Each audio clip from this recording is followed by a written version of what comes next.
What's up, guys? This time I'm here to talk about Final Destination 5.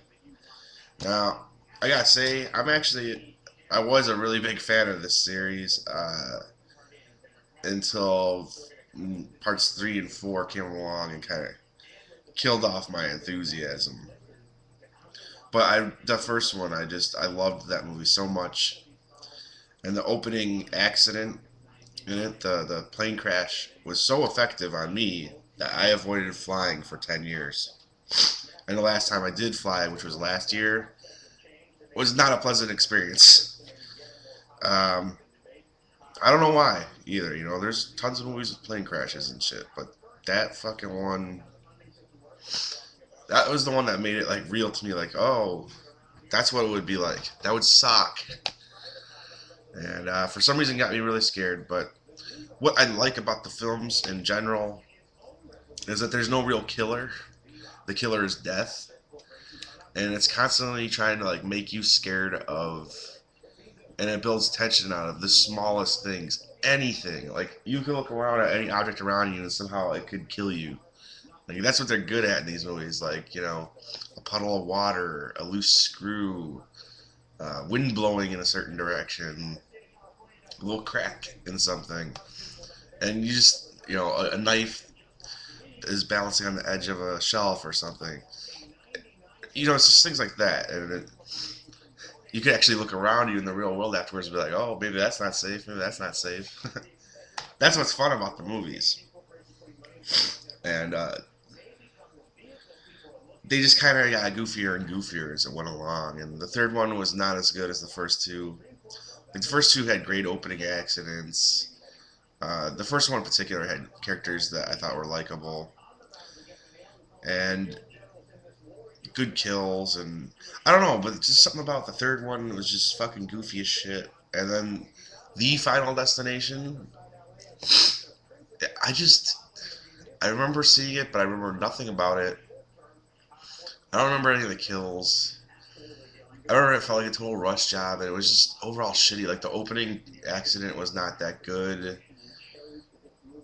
It was like a crash at like a NASCAR event or something, and then I think one of the cars flew into the crowd and killed a bunch of people. But it just wasn't very creative. There wasn't much to it.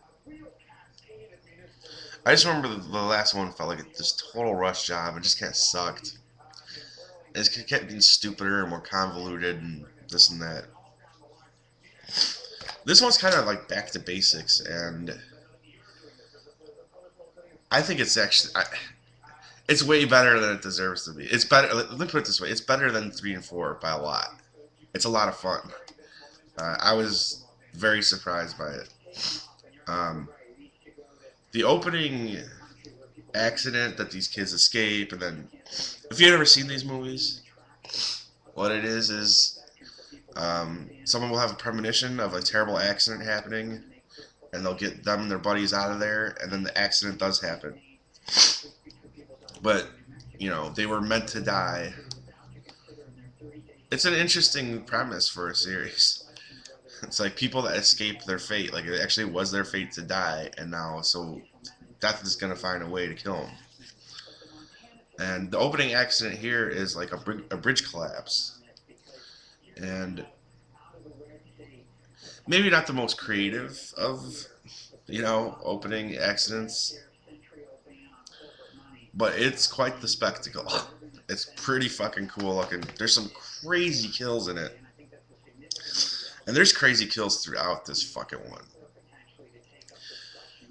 Some people might say that's a little too much CG. Like, you could see computer generated blood and shit throughout it, but there's also effects that are really good. And computer generated or not, the kills are fucking brutal. Like, in the bridge collapse scene, some fucking like steel bars, like rebars or whatever, go right to this fucking guy's head. They're falling off the edge of the bridge while he's like hanging on the bridge. They go right to his head and he falls. You see him fall, coming on his feet, and his head hits some fucking concrete, and it's like splat. And you see this little red splat, and then he flips off of that into the water. I mean, and I don't want to give, that's just an example from the opening accident. I don't want to give away the actual kills in this. They're really good, and like I said, some of it's CG, some of it just it might be CG or whatever. But I will say there's one where it happens at a LASIK place. And probably the scariest thing about it is not the kill itself, but just this LASIK thing, like them holding open her eye. Like, I always hate when I see that in movies. Um,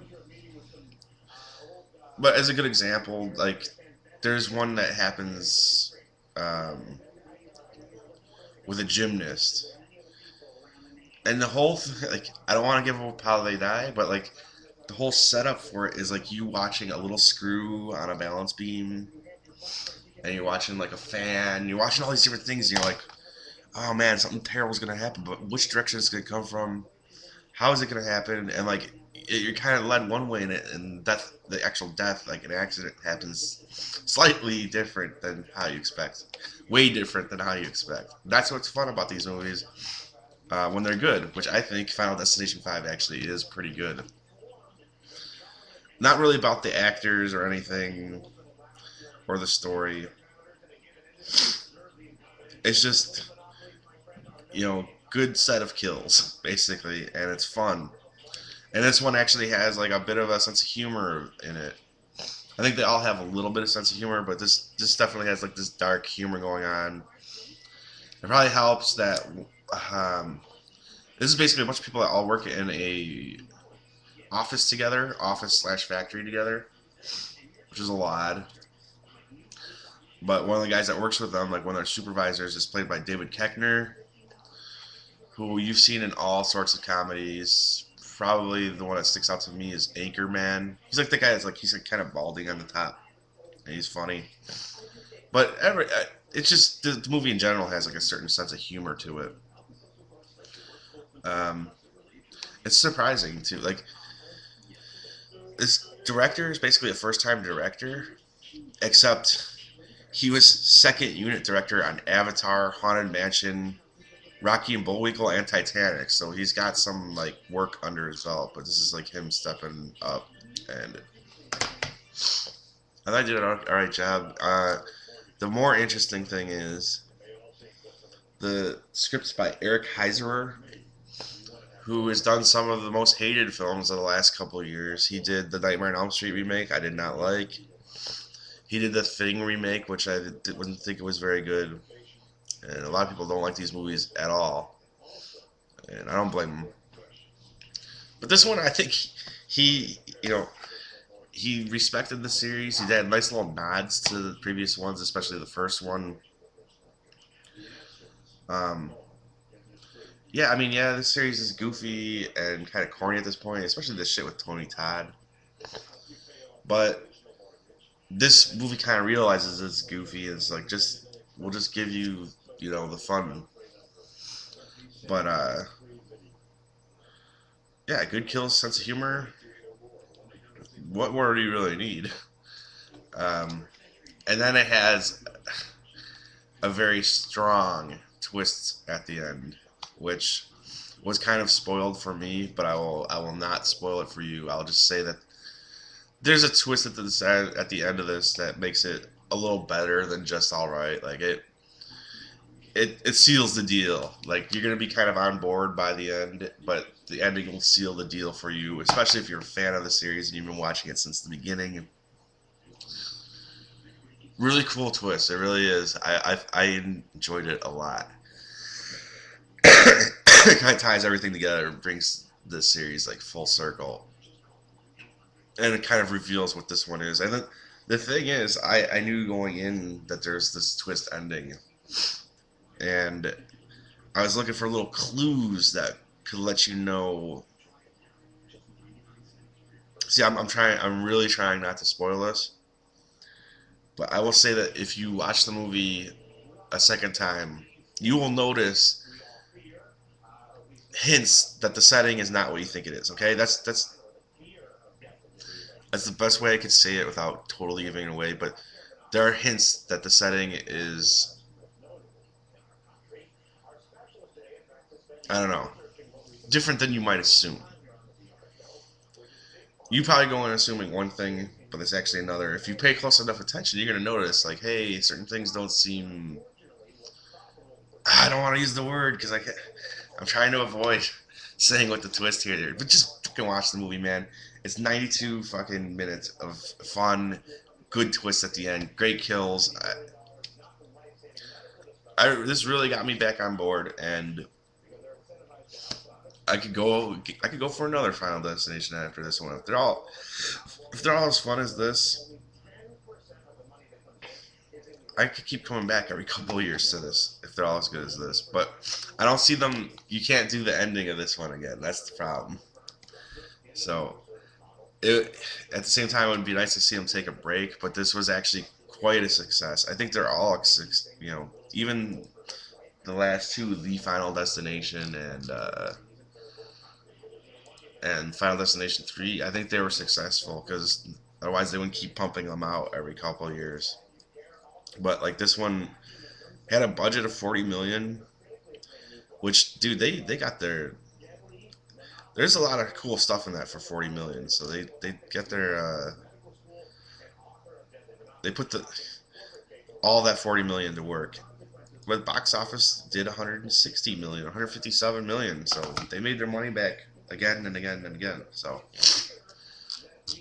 I'd expect to see more, but I don't see how you make it as you can make it as fun as this one, but you're not going to have the cool like the ending really seals the deal. That's all I'm going to say. It's definitely a rental. Definitely one you should see, and especially if you're a fan of this series, and even if you don't. I mean, the last one I hated, Final Destination 3, I thought was pretty damn weak too. But if you like Final Destination 1 and 2, this is more on that level. It's a little more goofy,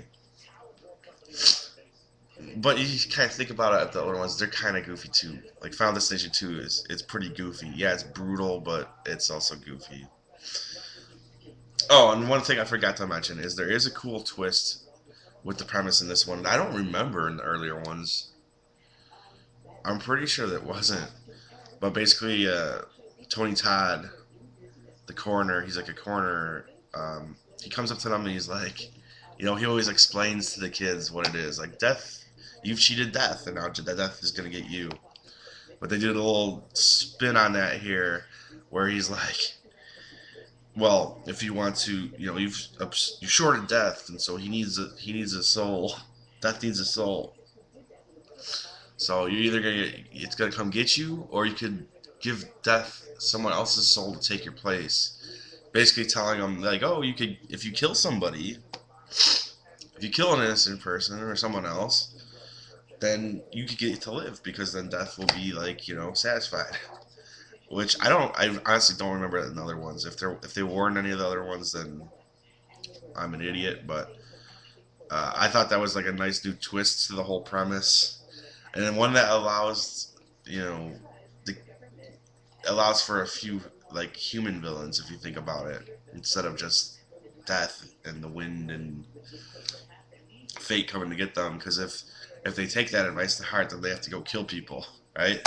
Cool twist, another cool twist that made it fun. So Eric Heiser, he's been working with other people's material for a while now, but I think he finally made it work. I like Final Destination 5. Uh, I think you will too. Maybe I'm wrong. I give it 3 out of 5 stars, and it's a fun rental, man. Enjoy.